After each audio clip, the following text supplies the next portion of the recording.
Morning guys. आज का ये वीडियो क्लास 10th के सभी स्टूडेंट्स के लिए बहुत ज़रूरी होने वाला है, क्योंकि इस वीडियो में मैं ना सिर्फ ब्लूप्रिंट को बहुत ही सिंप्लीफाइड वे में एक्सप्लेन करूंगा, बल्कि कॉमन मिस्टेक्स हम कहाँ कहाँ करते हैं। अपने 5 इयर्स के टीचिंग एक्सपीरियंस के दौरान मैंने 80% स्टूडेंट्स को कुछ पर्टिकुलर पॉइंट्स पर मिस्टेक करते हुए देखा है, तो मैं उसके लिए भी आपको आज वार्न करने वाला हूं इस वीडियो में। गाइस, इस वीडियो को देखने के बाद में अगर आपको ये लगे कि इस वीडियो ने आपके कन्फ्यूजन्स को दूर किया है, आपकी हेल्प की है, तो मैं यहाँ पर आपसे रिक्वेस्ट करूँगा कि अपने उन हज़ारों भाई बहनों तक भी इस वीडियो को पहुँचाने के लिए इसको ज़रूर शेयर करिए, सो दैट वो भी कुछ अच्छा कर सकें। गाइस, कोरोना पैंडेमिक की वजह से काफ़ी चीज़ें चेंज हुई हैं हर एक फील्ड में, तो इस साल का जो ब्लूप्रिंट है उसमें भी काफ़ी चेंजेस हैं। तो इसलिए आइए स्टार्ट करते हैं आज का ये वीडियो, और आपको पूरे ध्यान से इसको समझना है। मैंने इसको बहुत ही सिंप्लीफाइड वे में एक्सप्लेन किया हुआ है। गाइज, फर्स्ट ऑफ ऑल, आपका जो इस ईयर का पेपर होना है वो 3 सेक्शंस में है, सेक्शन ए, बी एंड सी। इस बार सेक्शन डी नहीं होगा।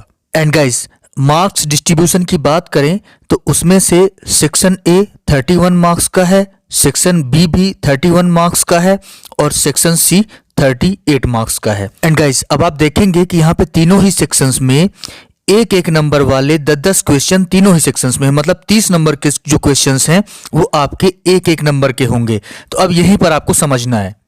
तो गाइज, आइए सबसे पहले देखते हैं सेक्शन ए को, समझते हैं। तो गाइज, सेक्शन ए में जो चैप्टर्स आने हैं वो है 1, 2, 3, 4 एंड 5। अब इसमें 1 मार्क के 10 क्वेश्चंस, 3 मार्क्स के 3 क्वेश्चंस और 4 मार्क्स के 3 क्वेश्चंस आपको आने हैं। अब गाइज, सवाल ये उठता है कि ये एक नंबर के ये 10 क्वेश्चन कौन से हो सकते हैं।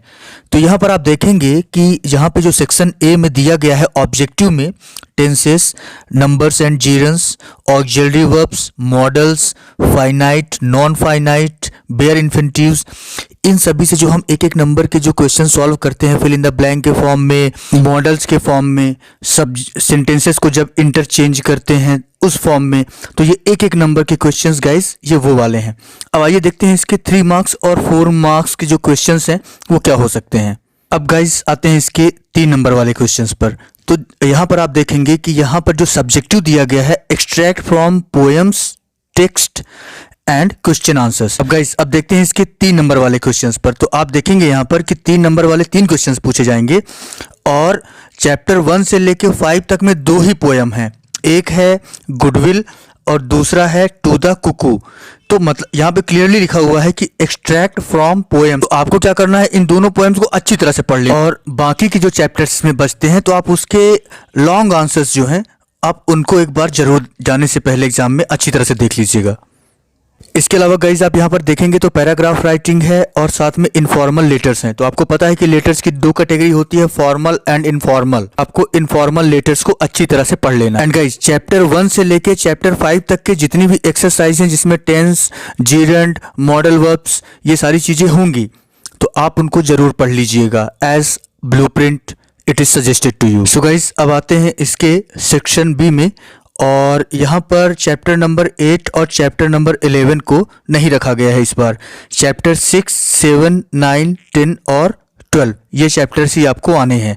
सो गाइज, सेक्शन बी में गाइज आपको जो इसमें ऑब्जेक्टिव टाइप के होंगे वो होंगे narrations, opposites, subject verb agreement and clauses, मतलब कि एक एक मार्क्स में आएंगे। इसके अलावा इसमें एक्सट्रैक्ट फ्रॉम पोएम, जो पोएम्स आपको हैं इनके बीच की एक पोएम। इसके अलावा टेक्स्ट के क्वेश्चन एंड आंसर्स। तो आप क्वेश्चन एंड आंसर्स आप लॉन्ग के ज़्यादा ध्यान दीजिएगा, और इसके अलावा पैराग्राफ राइटिंग, और इसमें आपको फॉर्मल लेटर, इस वाले सेक्शन पे फॉर्मल लेटर आपको लिखना पड़ेगा। एंड गाइज, आपको ये भी ध्यान रखना है कि चैप्टर 6, 7, 9, 10 और 12 के बीच में जो एक्सरसाइज में से नरेशंस हैं, अपोजिट्स हैं, सब्जेक्ट वर्ब एग्रीमेंट और क्लॉजेस हैं, उनको आप जरूर कर लीजिएगा, जो कि बुक के एक्सरसाइज में है, टेक्स्ट बुक के एक्सरसाइज में। जी हाँ। एंड गाइज, ये 3 और 4 नंबर के जो क्वेश्चंस होते हैं इनमें ऑप्शंस भी रहते हैं। तो हो सकता है कि आपको 5 क्वेश्चंस मिले तो 5 में से आपको 3 करने हो, या आपको 6 क्वेश्चन मिले तो 6 में से आपको 4 करने हो। इस तरह से ऑप्शंस भी रहते हैं। सो गाइज, अब देखते हैं सेक्शन सी को। तो सेक्शन सी 38 मार्क्स का है और इसमें जो चैप्टर आने हैं वो है 13, 14, 18, 20 और 21 और इस बार 15, 16, 17 और 19 को इंक्लूड नहीं किया गया है।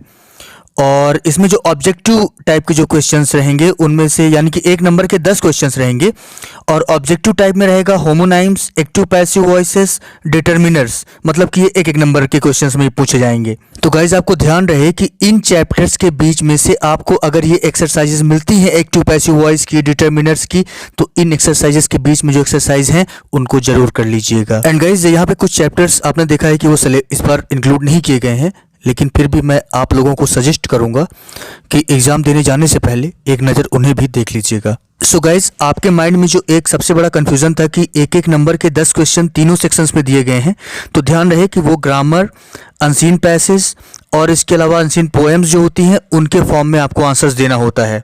गाइस इस बार ऐसे को लेकर कुछ भी नहीं दिया गया है ब्लूप्रिंट में, तो ये कह पाना मुश्किल है। और जो कि आपके रेगुलर टॉपिक्स हैं जैसे कि वंडर ऑफ साइंस, पोल्यूशन, ऐसे बहुत सारे टॉपिक्स हैं, लेकिन इस बार जैसे कि कोरोना की वजह से काफ़ी चीज़ें चेंज हुई हैं, तो आप कोरोना पर जरूर एक ऐसे याद रखिएगा, उस पर जरूर कुछ ना कुछ लिखने के लिए आ सकता है। एंड गाइज अब मैं यहाँ पर कुछ पर्टिकुलर पॉइंट्स पर बात करना चाहता हूँ जहाँ पर स्टूडेंट सबसे ज़्यादा गलतियाँ करते हैं। जी हाँ, एंड गाइस अभी मैं पॉइंट टू पॉइंट बात करूंगा और उन पर्टिकुलर पॉइंट्स पर बात करूंगा जहां पर 80% स्टूडेंट्स मिस्टेक्स करते हैं। ऐसा मैंने अपने 5 इयर्स के टीचिंग एक्सपीरियंस में देखा हुआ है। गाइस आपकी बुक, इसके अलावा एग्जाम में जो अनसीन पैसेज आते हैं, जब आप उठाकर ध्यान से देखेंगे तो ज़्यादातर क्वेश्चंस आपको प्रेजेंट इंडेफिनिट और पास्ट इंडेफिनिट का WH इंट्रोगेटिव का जो स्ट्रक्चर होता है उसका यूज करके पूछे हुए मिलेंगे। और इन दोनों ही तरह के इंट्रोगेटिव का आंसर करते टाइम पर हमें एक बात ध्यान में रखनी है, और वो क्या है ये देखते हैं। गाइस सबसे पहले प्रेजेंट इंडेफिनिट का WH का स्ट्रक्चर ये सामने लिखा हुआ है और यहाँ पर आप देखेंगे कि हेल्पिंग वर्ब जो है वो डू और डज लगा हुआ है और जो वर्ब है वर्ब के साथ में एस या ES नहीं लगा हुआ है। अब मान लीजिए एग्जाम में एक अनसीन पैसेज है, उसका क्वेश्चन है वेयर डज राम लिव। अब इसका आंसर करते टाइम पर स्टूडेंट्स जो लिखते हैं वो लिखते हैं राम लिव इन अयोध्या, जबकि होना क्या चाहिए Ram lives in Ayodhya. For example where does he go to play, इसका आंसर होगा he goes to play to stadium. So guys एक लाइन में आपको ये याद रखना है कि जिस क्वेश्चन को डज लगाकर पूछा गया है उसका आंसर करते टाइम पर हम वर्ब के साथ एस या ES जरूर जोड़ेंगे, अदरवाइज हमारा आंसर गलत हो जाएगा। सो गाइस अब बात करते हैं ऐसे सेंटेंसेस की जो डिड लगाकर पूछे जाते हैं, यानी कि पास्ट इंडेफिनिट की। स्ट्रक्चर आप देख रहे हैं और आप देख रहे हैं स्ट्रक्चर में कि जो वर्ब है वर्ब फर्स्ट फॉर्म में लगी हुई है। तो मान लीजिए अनसीन पैसेज में कोई एक क्वेश्चन पूछा गया है where did he go for shopping. अब गाइज इसका आंसर करते टाइम पर 80% स्टूडेंट जो गलती करते हैं वो आंसर करते हैं इसका he go to Sirmaur Chowk for shopping, जबकि पास्ट इंडेफिनिट का सिंपल सेंटेंस का स्ट्रक्चर होता है subject plus V2 plus object, यानी कि यहां पर होना चाहिए he went to Sirmaur Chowk for shopping. एक और एग्जांपल ले रहा हूं, what did you eat in the morning. अब इसका आंसर करते टाइम पर स्टूडेंट जो लिखते हैं वो लिखते हैं कि I eat bread in the morning, और जबकि होना चाहिए I ate bread in the morning. जी हाँ, ईट का सेकेंड फॉर्म एट। तो गाइज यहां पर एक रूल आपको ये याद रखना है कि जिस सेंटेंस में डिड का यूज किया जाता है उसमें वर्ब हमेशा फर्स्ट फॉर्म में रहती है, लेकिन जिस सेंटेंस में डिड का यूज किया गया है उसका आंसर करते टाइम पर हम वर्ब की सेकेंड फॉर्म को ही यूज करेंगे। दूसरी चीज ये याद रखनी है गाइज कि कुछ क्वेश्चंस आपको ऐसे मिलेंगे जिसमें आपको नीदर, नॉर, अनटिल, अनलेस इन सब का यूज करना होगा, आप जानते ही हैं।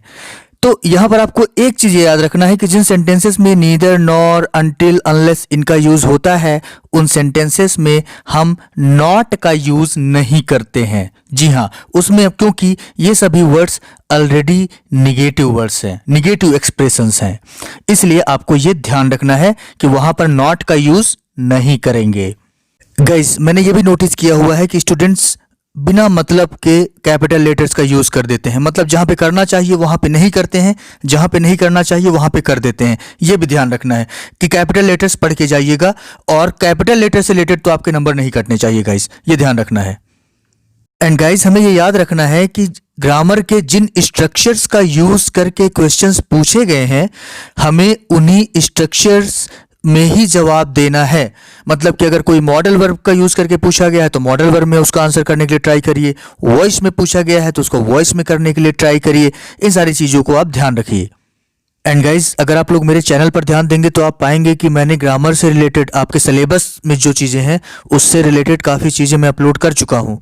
जी हाँ, kinds of sentences, determiners, tenses, इसके अलावा आर्टिकल्स, प्रीपोजिशंस जो कि बिल्कुल आते ही हैं, वो सारी चीज़ें मैं ऑलरेडी अपलोड कर चुका हूँ और उनकी लिंक पर्टिकुलर इस वीडियो में शेयर कर रहा हूँ।